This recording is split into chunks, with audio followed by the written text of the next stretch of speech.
How you doing?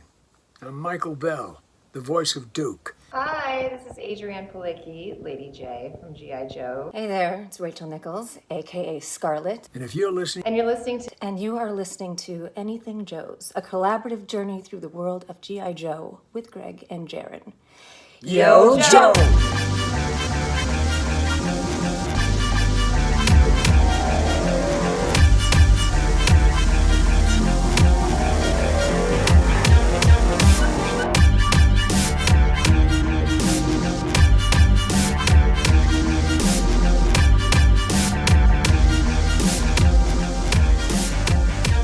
Hello, everyone, and welcome back to Anything Joe's, a collaborative journey through the world of G.I. Joe. My name is Greg Engel, And I'm Jaren Decker.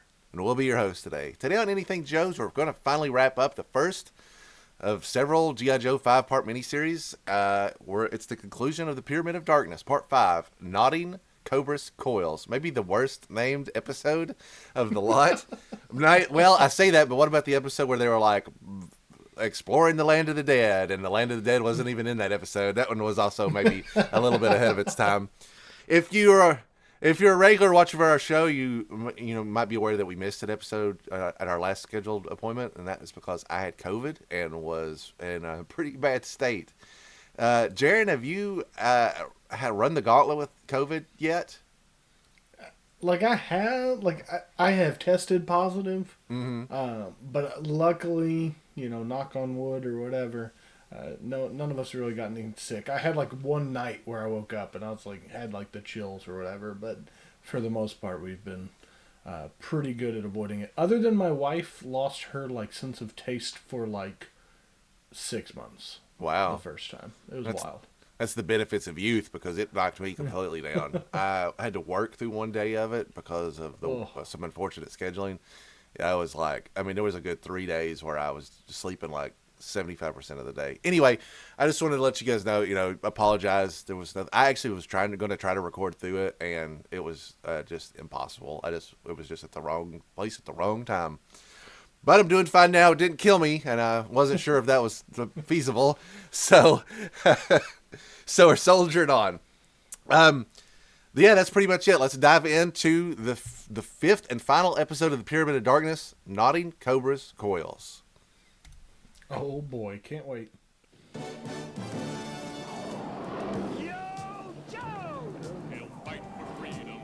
Hey look, there's the Cobra ship. The Cobra mothership. The next time we watch one of these episodes, it'll either be a reality or we'll just remember the days when we almost had one of these things. I do think that'll be like the case. Like it'll be one of those like, man, I really wish we would. Like there's gonna be a good chunk of people like, man, I wish we had that. Yeah, we'll definitely regret it. Every time I see this opening with the mothership in it, I always see something that I have missed, and I'm like, oh, they actually did that. Like there's that shot where you see underneath it for just a second, and it does have a ton of circular lights. I don't know if there's any shot of that other than that one, or like right there and that other frame. Yeah. So they did some serious like pausing and doing examinations on it.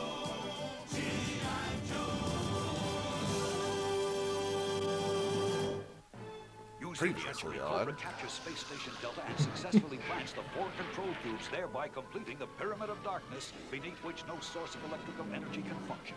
Sorry, There's Russia. no source on like the Western Hemisphere. Yeah, right. Dreadnoughts to wrest control of the space shuttle from Zartan. The Eastern So- Seaboard. So Tomex and Zaymod have assumed control of the Pyramid of Darkness. They bought the Dreadnoughts. I guess they couldn't afford Zartan, and they took control over. Here's another cliffhanger with our 3 boys. Too hard to move! Bazooka!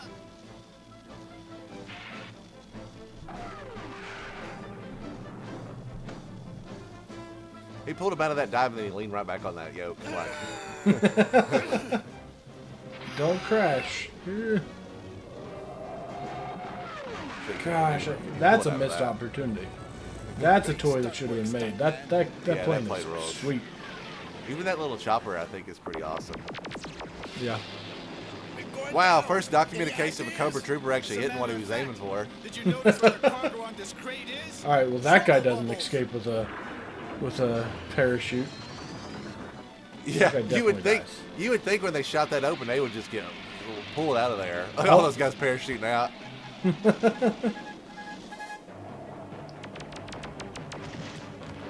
Quick kick, not even a Joe for like 5 minutes, already knows how to pilot a trouble bubble, fire it. I mean, like, he's just stuntman might be an understatement. I like the bazooka definitely changed clothes in the air. Like, he left the plane, he had his, like, winter coat, and It's then really hot kicked here. Yeah, these guys actually have a spare number 14 jersey just for me. I love that we're back at the G.I. Joe headquarters base, which is running on like candlelight and lantern light. I love that it was destroyed in the first episode, and here on episode 5 it's been completely rebuilt from the ground up. So good job, construction team. Technology. The logistical crews are just top notch. Without Yeah. the juice, it's no use. Oh, Citizens of Earth, we have diminished the pyramid's power enough to address you now. stick your head in a bucket and rust your face off. And here to present our ultimate. That's a clever one.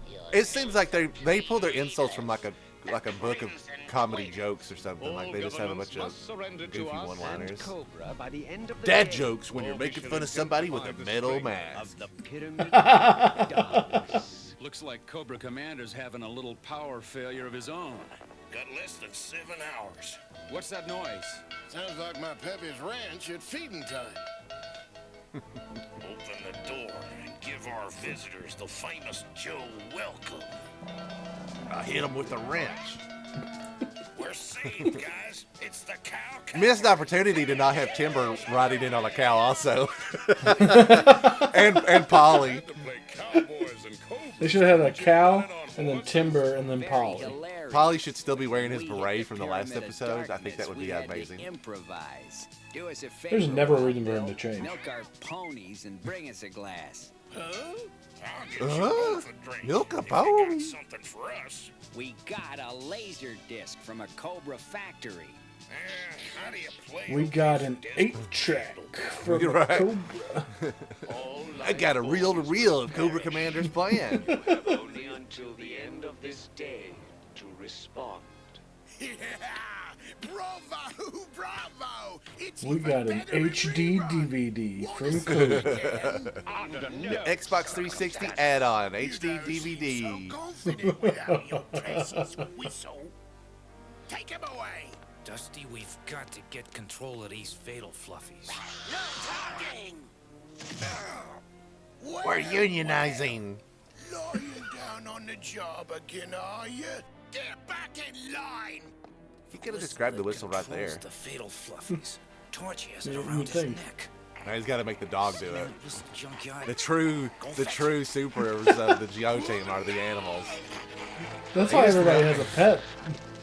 Yeah, right? They're like, we're not actually very good at my job, but my animal is excellent at it. Move or be punished. The fatal fluffies are going crazy.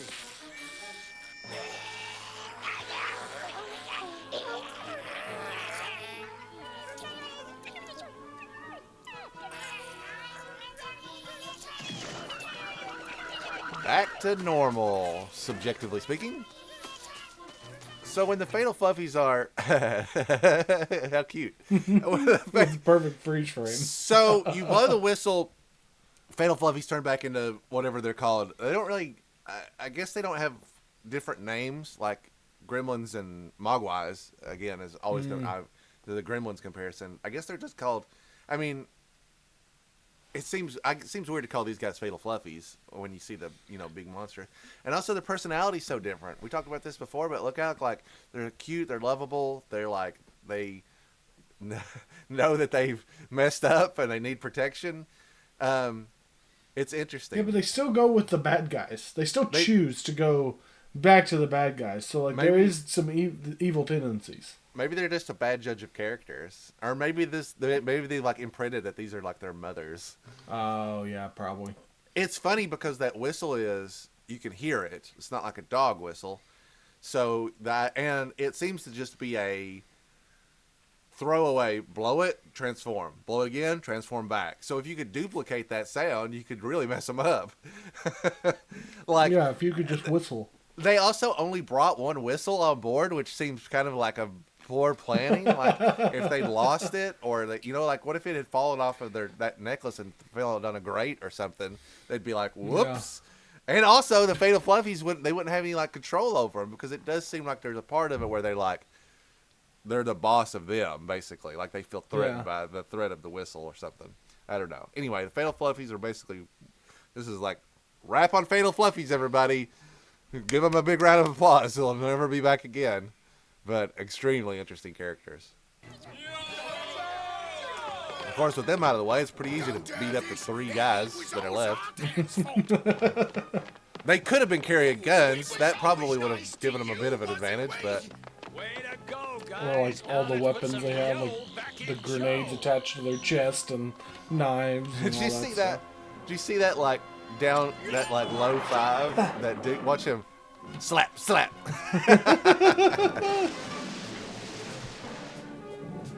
All right, so now I guess reverse it. And all the cubes are turning off, deactivating. No matter where they are. We're losing power. Yeah, that is such a cool little plane. Or a helicopter. Me, it's the landing. Hey, I distinctly hear the gentle sound of the tables turning. Yeah, let the sun shine in. The recovery time on airplanes in the G.I. Joe universe is non-existent. Yeah. Calamity most foul. Ah! No! Your selfish bungling has permitted the Joes to undo my exquisite pyramid of darkness. You twin twats. I love that little popping noise it makes when he grabs their nose. Come in, Destro. Come in. What? This is why I paid for the upgraded pay-per-view satellite package. Cobra Commander. My eyes see it. Now stop going gaga and establish a low-altitude pyramid of darkness at once. As you order, leader. Cobra. Another great Cobra We salute. must also take precautions to guard. Definitely not problematic in the slightest. No, definitely not. This temple is in no danger because If they could have just set up a low altitude pyramid of darkness, why didn't they do that in the first place? There's another great shot of Sky Strikers that do whatever they want. This is like not the same style of animation. This almost looks like a matte painting, like you would use for the backgrounds. And I gotta say, the detail work on it is awesome. Like, somebody really took the toy to task when they were designing this. You can see there's a little square on the left-hand side. That's the actual elevator for moving like vamps up and down. Even the missiles are the correct orange color on the playset, and the mast and the superstructure. The little there's a little like stairway down at the very bottom. This is all extremely like detail oriented to the toy in a way that we don't normally see. In a world where the hiss can sometimes fit 2 or 16 people depending on how it's drawn, it's refreshing to see something like this where it's just like verbatim exactly how it's supposed to look. Yeah. Temporary victory only, unless you guys at headquarters have something to make it a little more... I love the way they say Laserdisc. Like it's the height of technology at this time. It's called a Laserdisc. I can spin this platter. Get it? It's futuristic because it has the word laser I'll in it. patch the computer's image directly to you, Flint. Plans and structural elevations of robotic I self-defense like this very mechanisms. aesthetically pleasing Details Cobra of launch. voice. It's not just Cobra Commander's voice being like, Now the cubes come out and the controls are great. it's actually like a very smooth ASMR voice. In this particular shot, which I'm the most interested in, you know, they're just flying through these blueprints, but this shot shows that the Pyramid of Darkness is actually consisted of multiple cubes. It's like a 4x4 grid, and in this shot you see they're removing one. Now, we are interpreting what we think is going on inside the Pyramid of Darkness, a device that has the ability to do just about anything. It seems like it can defend itself. It's got all kinds of autonomy. I'm always interested in this little snippet that says, "Hey, here's something you might not have known about it." It doesn't help us in any way, but I do think it's interesting. Longitudinal alignment systems. Skip past the general diagrams. What we need to know Looks is like we're whether those playing like an cubes are Atari vulnerable. game. You got Yeah. it, lady. Sectional reinforcement. Armed gusset well. Transposed grid circuitry. Self-destruct relay transmitter. Self-destruct mechanism. Self-destruct mechanism. Bingo! It's in Cobra Temple. Now all we gotta do is find that. Maybe you house don't have the before self-destruct it's in just like too the intro late. to Cube program. Yeah, you know, I wish I had a list of bad guys that made a mistake by installing a self-destruct mechanism in their whatever. Why would you need a self-destruct mechanism in the Pyramid of Darkness? What could go so wrong that you're like, abort? Like, Cobra Commander wakes up one day and he's like, oh no, I can't watch my stories because we're in the Pyramid of Darkness. Blow them up. I got to see what happens on days this week. I just seems like a bit of a just an easy way to undo everything. And it seems like they have it in the like employee introduction disc. Well. Yeah. Like here you go, learn all about the pyramid and how to blow it up. This screenshot has got Baroness is making the most derpy face. We're at low altitude now. So they've set up they lost the actual satellite. So Destro has set up a lower altitude reception point for the pyramids. So in theory, the geography suggests that the pyramid would get much, much smaller, because if you're designing a pyramid and the top of the pyramid is in orbit and now it's just, you know, a very, very high spot on Earth, yeah, you have to assume it doesn't really have a huge.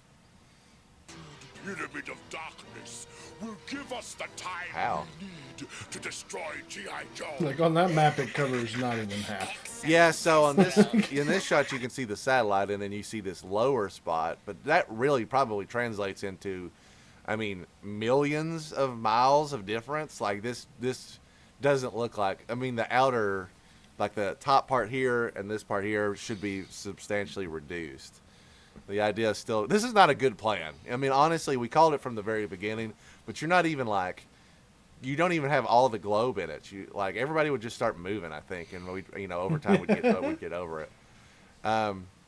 They should have done, I don't know, I guess octagon of darkness doesn't roll off the tongue or whatever, but it would double pyramid. Yeah, it would have been nice to see. I mean, if you think about it, geometrically speaking, if they had a satellite on the other side of the world, it would all connect to that and you'd have just about everything. But I guess that's too complicated for a 30 minutes children's show. They only had 5 cubes. They needed 6 to get the other side. That's right. That would have took them into the next week and we couldn't do that. We're moving on to the regulars. They didn't have the budget for it. Yeah. Yeah, Cobra didn't allot that much for that version of his taking over the world plan. All right. Now back to G.I. Joe. Baby's falling hard.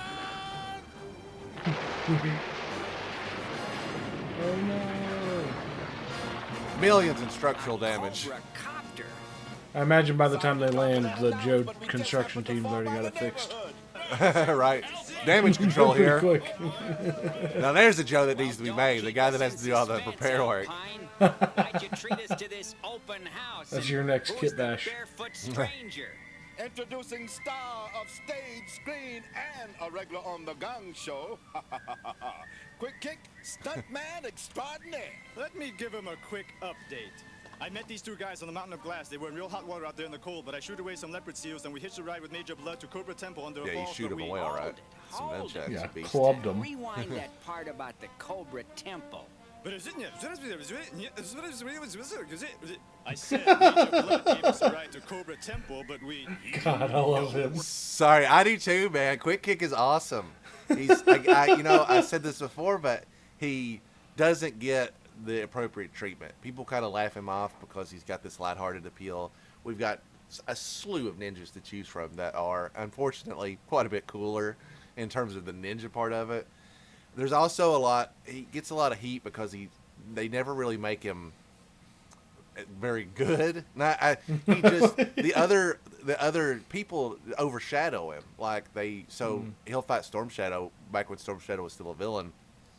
In the comic, I remember specifically, he just like puts him in his place immediately. And then I've never really enjoyed that. I think Quick Kick can hold his own. He wouldn't be a Joe otherwise. It just happens to also be talkative and funny and interesting. Like, you know what I mean? Yeah. So, yeah. I like Quick Kick a lot. Cobra Temple is? Sure, doesn't everybody? This is the info we've been waiting for. The darkness isn't holding. Then get on the horn and see if you can contact Flint.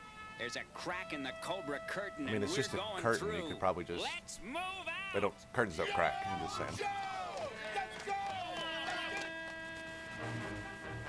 Stabilize the pyramid! What's taking you so long, Destro? This flickering is intolerable! G.I. Joe must be denied access. Baroness still in that same... I'm mesmerized by the technology.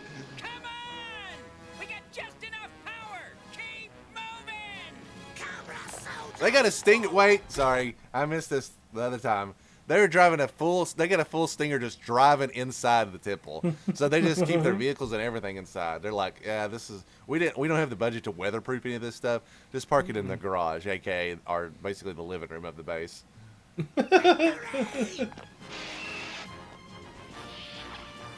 Cool that I like how that waterfall works. That they turn it off basically when they want to leave. I love that they have defensive fortifications, and then they're like, let's go outside and fight them instead. Yeah. Have you guys considered just leaving the waterfall on and making them drive through the water? I'd be like, turn it the other way and make the water pressure as heavy as possible. Yeah. Take defensive positions and fight the enemy to oblivion. Unleash the Cobra. Sorry. Ooh, 50. This is called the Cobra Dragon. Let's just take a minute and look at it. Doesn't can't quite put my finger on it. Looks a lot like a cobra, not a dragon. Like no tail, no wings. Yeah, maybe I don't know. The naming conventions for stuff that they didn't get made into toys works. They're like, well, we already have a trademark on Cobra. What else can we call? How about the dragon? That doesn't really... That's okay. Don't worry about it. Yeah, those kids won't overthink it. Certainly, 40 years later, they won't be scrutinizing it. Yeah. No one will be watching in freeze frame, just scrutinizing Baroness's face. I do like how cool it looks. It looks like he's wearing a pair of sweet 80s shades. They've actually hit the Joes. Yeah, with the weapon. So just a thought, guys. Instead of building a big gun that gives people heat stroke, just make a big gun and shoot them with it. Just a thought. If you could hit them with this, this could have been anything. It could have been mind control. I've seen you guys do some crazy stuff. Yeah, crank the heat up, turn it to like 450. Yeah, these guys will be dead from dehydration in 12 to 16 hours. Wait until the Cobra Dragon is finished with them. Then clean up In 3 to 5 business days. Right. I do like that Cobra Commander just basically like took back over. Yeah, and they didn't really even seem to fight it. They're like, oh no. Yeah, they were like, all right, you got us. We messed up. Yeah. This is why we're just the money guys. Now, Yodel, this is ridiculous. Come on, let's try it.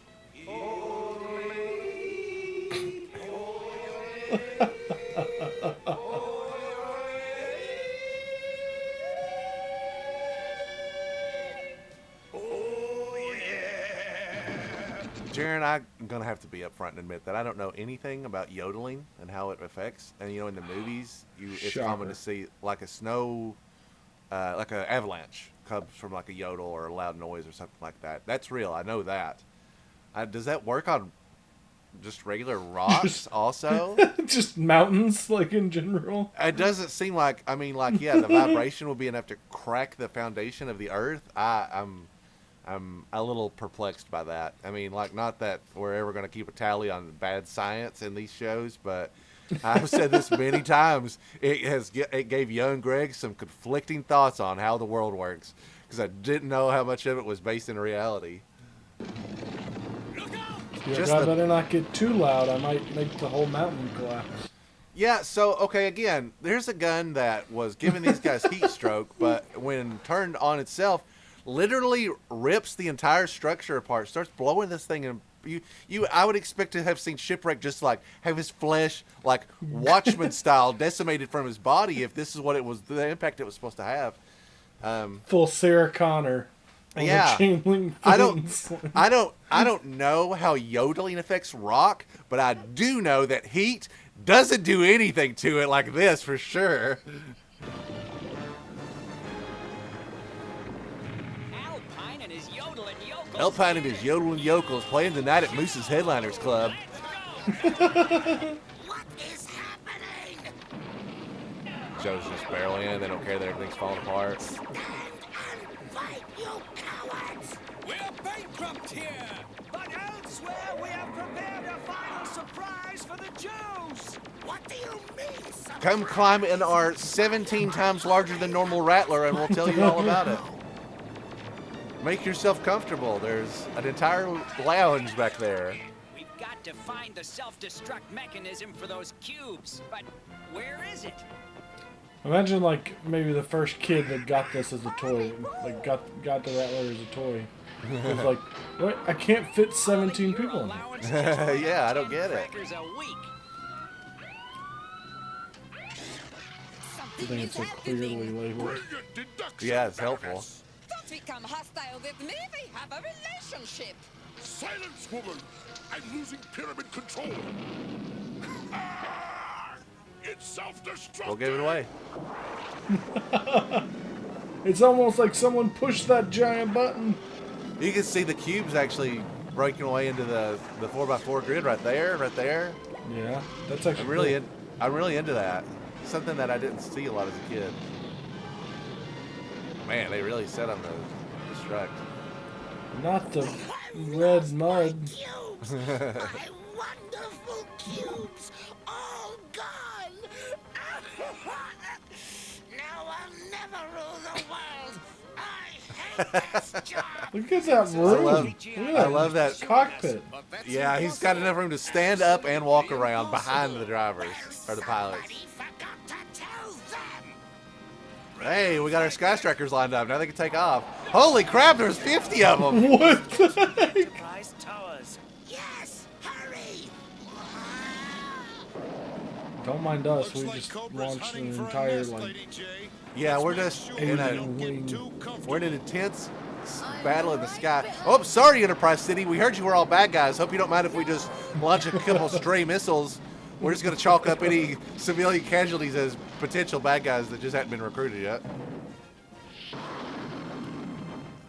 Oh no, what's going to happen? This episode specifically is fulfilling a quota of vehicles that can get out of a tail dive, like 90 degree, just pull up on your yoke, shoop, no sweat. That totally seems feasible. Joe Leader, it's just you, Flint. We know you're like third down, all right? Will you acknowledge me? We must flee and save ourselves. Relax. We need not retreat. We shall soon activate a weapon which will destroy our enemies completely. Weapon? Enterprise towers. They're transforming it into a gantry and battle rocket. If that ship ever gets up, no force. Man, Shipwreck's got a real eye for that stuff. I'd have just been like, well, big old rocket. Like, how does the logistics of that happen? Like, do you build a rocket and then just frame up a fake building? Well, no, because surely people would notice that you're building a giant rocket. Yeah, I'm thinking the Batcave was probably built with more realistic secrecy than how they would have thrown this thing together, because it would have taken eons to build something like this and keep it hidden. Enterprise City is full of surprises. Invincible. The last lap shall indeed be best.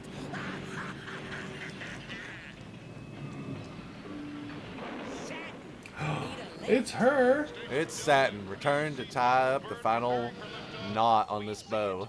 We don't like it. Duke and the rest of the guys are rigging a proton beam strong enough to take it out, but they'll need more time. Big fan of this. Yeah, the like little secret lasers on his wrist so he can get himself out of trouble. No, never. Nay, nix, nine. No. It was those scuzzy wuzzies. They intimidated Zartan's saying nothing here. He's eating some vegetables. Those yellow eyes can't be helped. I like that the Dreadnoks are basically, they act the same way the Fatal Fluffies did when they got turned back. They're like hugging him around his leg. Oh, we're so sorry. We're just lowly henchmen. We didn't know what we were doing. I thought we were the good guys. being your stooges. Get ready? We're nearing the upper level. Increasing thrust. Lift off in 10 seconds. 8, 7, 6, 5, 4, 3, 2, 1. All right, well, you guys are all in orbit now. And already in orbit. This is for messing with my father. G.I. Joe's, brother. Destroy them, brother. Oh, brother, you're Hey, Steelface is shorting out his own. Satin's really got good control of Cobra Commanders. He's just like hacking with him. She's been way more useful in this episode and this set of episodes than Snake Eyes has. She's This like rocket on Timber's level. This rocket was supposed to launch like a full minute ago, and they're still like, all right, well, see ya. Whoa! This one doesn't have any gas in it. Ah! That's a two-seater trouble bubble also, when we're talking about bending the rules of what your toys can fit.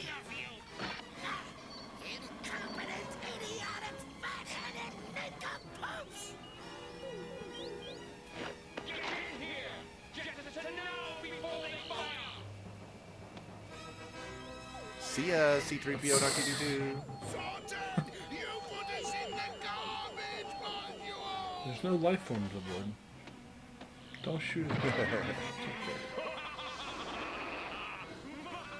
It would have been great to see Zartan come by and the cabin is like got like 25 seats in it, like he just intentionally like, nah, this is a solo deal. Lock on coordinates. They locked onto that rocket, and Duke learned how to manage the entire satellite system so he could fire a beam at it.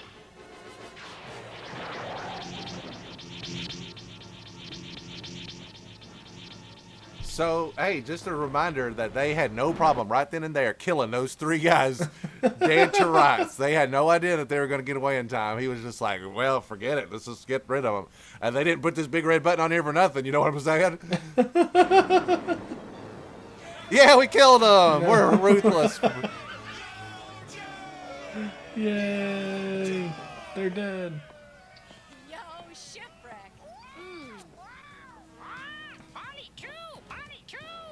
Cool it, bird. Shipwreck works alone. Come on. Well, man. that's Get your own girlfriend. That's 100% not true, because you've not been alone at any point in this adventure. You're on a literal military team that never works alone, and you have a parrot sidekick.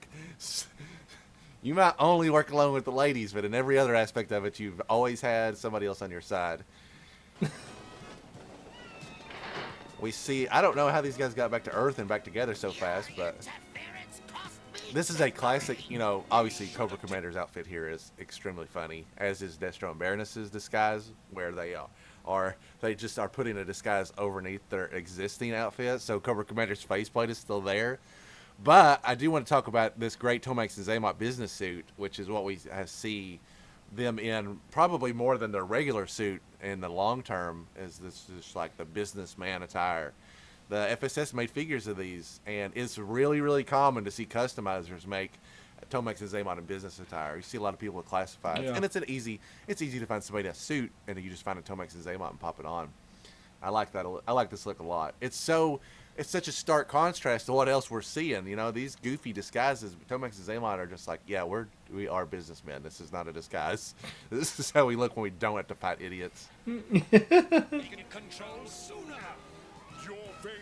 Definitely can't tell Destro is Destro. Right? He's just a construction worker with a metal face. Baroness, yeah. The... Baroness passes as a nurse, but Destro looks like a steel worker that literally had steel dropped on him and was like, "Oh, I don't have health insurance, so I got to keep working." Well, Lady J, looks like we won. Right, but now what do we do for thrills and chills? Start another 5-parter. Kill more people in space.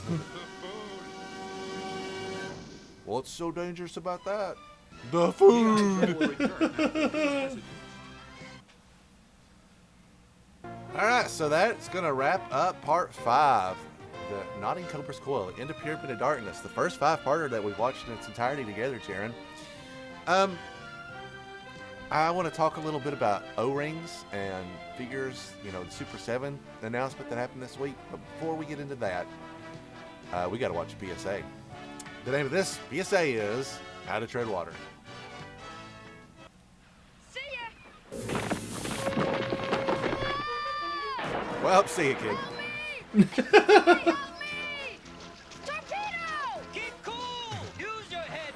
I just so happened to be in the water right here. Yeah, it was just directly beneath where 2 young children were playing. Nothing weird about that. I'm treading water. You got it. Never play around water alone. Now I know. Hey, Duke, what are you doing there? Not getting your, doing the clever thing and keeping your face out of the camera production. That makes sense. PSAs are, it's They're weird wild. because. It's weird because for a long time before this came out on DVD, these were always attached to the end of an episode, even if they were repeats, because there's only about 30-ish of these, and there's double that at least episodes. So you get repeats, but when they put the DVDs out, they separated them, and ever since then, it seems like people don't remember them as much. We don't watch them as much because they're you got to seek them out individually, but. The PSAs are an integral part of the G.I. Joe cartoon experience, and I feel very strongly about that because, you know, there was a whole thing about how G.I. Joe needed to have an educational aspect of it, otherwise it was just pandering toys, which of course is what it was. We're not hiding that, and who cares? We wanted it. Sell it to me. Tell me why I should buy it. But the PSAs were that little way of being like, oh, just kidding, there's a valuable lesson for you. That valuable lesson is look out for creepos in the water beneath you. So, Jaren, I know we've only watched this 5-parter, and if you have not been keeping up in the news, was a big announcement this week where Super 7 has announced that in 2024 they're going to start unveiling new O-ring figures, something that we, the community, have been kind of collectively talking about for a while. For example, when Super 7 started coming out with figures, they are a classic 5 POA style, old Star Wars design, and most people were pretty unhappy with that because we were taking a step back from what we had as a kid. The posability and the articulation of an original vintage G.I. Joe figure is a huge part of what made it so special for kids when they were playing with it, and removing that was a bit of a kick in the crotch, in my opinion. And it gets worse because I think everything else that the Super 7 was doing is great. They're picking a wild roster. They're bringing out stuff we've never seen before. It just happens to be in a scale and a design that we just weren't really, wasn't really attracted to. And I was buying a lot of these in the beginning simply because of that. And now I feel very happy because they've said now in 2024 they're going to be making them just like, the original style. And I have to assume it will be comparable to what we're seeing in the Transformers crossover sets, where Hasbro is making the actual, 3 3/4 vintage figures. They're not exactly the same. The plastic has changed over time, which I think is to be expected. So, I mean, we're never going to be able to get, it's never going to be exactly like it was. And so this is going to have to be the closest thing. So anyway, we'll talk about this in depth on the next episode because I do have a lot of thoughts about it. And I got a lot of, there's a lot of things to work out. It's a lot of speculation. But just from this episode, Jaren, and I know that you are leaning away from the vintage line overall, but are there characters in this that you think would be successful in an O-ring style. I'm talking about figures maybe that we've not seen, or at the very least are cartoon authentic. And what I mean by that is, like, in an earlier episode, you were having a hard time figuring out who Ace was, which is totally understandable because Ace is wearing a suit design that is quite a bit different than his figure. Wild Bill also has a color scheme that's like blue and yellow and was not like his vintage figure at all. Is there a figure like that from Pyramid of Darkness that you hope that they make? I mean, I think, of course, I think any of the costume, disguised versions would be incredible. But I also liked the bazooka with the tundra gear on. I think that would be a cool one. You know, I mean, I like the specialty aspect of it. I like seeing the Joes that have the cold weather gear or you know, whatever, and are kind of equipped for a specific mission. So I think that kind of stuff would be really cool. And I mean, I will end up buying some of the O-rings. I won't be a full completionist like I am with the classified, but I will definitely buy some of them. Especially when they do, like, their deep cuts. Like, I mean, in Reaction, we got a Quinn. We got, you know, like, all the army builders we could have asked for. Like, if they do that kind of stuff in an O-ring, I'm going to have to buy some. Yeah, just looking at what Super 7 has done to date, I'm thinking, like, Arctic Shaman with the sled. They made a female Strato Viper that was in one episode called Raven. That is a very popular tertiary character. I would love to have that in a regular vintage O-ring. Yes, Quinn, absolutely. I mean, we have gotten some later Quinns in that style, but I think as in a universal world, that would be good. I know they got to make a lot of characters. There's just like this, you got a stable that you got to draw on from. You got to make a Snake Eyes. You got to make a Cobra Commander. You got to make a Duke. You got to make a Baroness. You got to make a Scarlet. And they have done all that, and I feel pretty iffy about that, except that they go back a lot and they'll be like, here's a Baroness that's in, you know, her original cartoon color scheme, which would be like a blue. When we read G.I. Joe #1, Baroness's outfit is a lot different and it's colored differently. And those didn't really get a fair shake in the vintage world. So I think those are all figures that would entice me to come back for a figure that I have bought literally dozens and dozens of times. They made a Snake Eyes that's like purple because he's kind of colored that way here. So I think there's a lot of opportunity for that. But in this particular miniseries, which is what we're talking about, I would love to have a Satin. I would love to have the Shipwreck Snake Eyes disguise outfit. You know, the Cobra Commander, the Destro, Baroness, Tomex, and Zaymon in the subway. They made a set, the old school set of that. So I think that stuff is incredibly feasible. It's very, very likely that we'll see at some point down the line, even if it's like an exclusive. They actually made an actual Pyramid of Darkness set, which I have, and it's here's the, you know, the base behind the waterfall, and I don't have everything. Cool. I don't have every single piece in here because I was playing with it. I bought this set specifically because of the robot, because I thought the robot would mesh well. It didn't need a lot of articulation, so I thought it would be fine that way. And it is. I love it. So that's one of the things that's actually missing from inside here. All right. So robot aside, missing. Let me get this on the camera. They made a Snake Eyes and a Storm Shadow in Snakeling outfits with a Polly. You've got some regular troopers and guards. It even included a laser disc. That's pretty cool.